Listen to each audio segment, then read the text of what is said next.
ಎಲ್ಲರಿಗೂ ನಮಸ್ಕಾರ. ಎಲ್ಲರೂ ಸೋಷಿಯಲ್ ಮೀಡಿಯಾದಾಗ ಮತ್ತು ನ್ಯೂಸ್ನಾಗ ನೋಡಿರ್ತೀರಿ ಮುಕ್ಕಳೆಪ್ಪ ಲವ್ ಜಿಹಾದ್ ಅಂತೇಳಿ.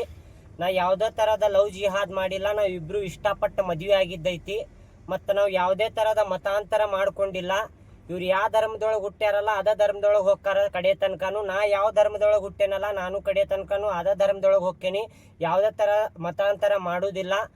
ಮತ್ತು ನಮ್ಮ ಕಲಾವಿದ್ರ ಒಳಗೆ ಜಾತಿ ಧರ್ಮ ಯಾವುದು ತರಕ್ಕೆ ಹೋಗ್ಬೇಡ್ರಿ.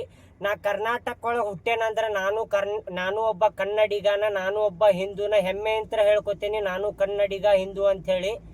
ಮತ್ತು ಯಾವುದೇ ಥರ ನಮ್ಗೆ ಕಿರಿಕಿರಿ ಮಾಡೋದು, ಯಾವುದೇ ಥರ ಇದು ವಿಡಿಯೋಸ್ ಮಾಡಿ ಹಾಕೋದು ಯಾರು ಮಾಡಕ್ಕೆ ಹೋಗ್ಬೇಡ್ರಿ. ನಮ್ಗೆ ಬದುಕಾಕ್ ಬಿಡ್ರಿ ಅಂಥೇಳಿ ಕೇಳ್ಕೊತೀನಿ. ಇಷ್ಟ ಕೇಳ್ಕೊಳ್ಳೋದು ಮತ್ತೇನಿಲ್ಲ. ಧನ್ಯವಾದಗಳು. ನಾನು ಅದೇ ಕೇಳ್ಕೊತೀನಿ ಫ್ರೆಂಡ್ಸ್. ನಾ ಹಿಂದೂ ಆಗೇ ಅದೇನ್ರಿ. ಇವ್ರಿಗೆ ಕನ್ವರ್ಟ್ ಮಾಡೋದು ಲವ್ ಜಿಹಾದ್ ಇದೆಲ್ಲ ಸುಳ್ಳು ಸುದ್ದಿ ಹಬ್ಸಾತಾರೆ. ನೀವೇನು ನಂಬಕ್ಕೆ ಹೋಗ್ಬೇಡ್ರಿ. ಮೊದ್ಲಿನ ಮುಕ್ಕಳಪ್ಪನ ಹೆಂಗೆ ನೋಡಿದ್ರಿ ಈಗ ಮುಕ್ಕಳಪ್ಪನ ಹಂಗೆ ನೋಡ್ರಿ. ನಿಮ್ಗೆ ಕೈ ಮುಗಿದು ಕೇಳ್ಕೊತೀನಿ, ನಮಗೆ ಬದುಕಾಕ್ ಬಿಡ್ರಿ.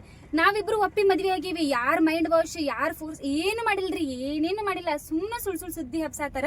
ನೀವೇನು ನಂಬಕ್ಕೆ ಹೋಗ್ಬೇಡ್ರಿ. ಸ್ವತಃ ನಾವೇ ಇಬ್ರು ಗಂಡ ಹೆಂಡತಿ ಕುಂತ ಹೇಳತ್ತೇವಿ. ಇಬ್ರು ಪ್ರೀತಿಸಿ ಮದುವೆ ಆಗೀವಿ. 3 ವರ್ಷ ಪ್ರೀತಿಸಿ ಮದುವೆ ಆಗೇವಿ.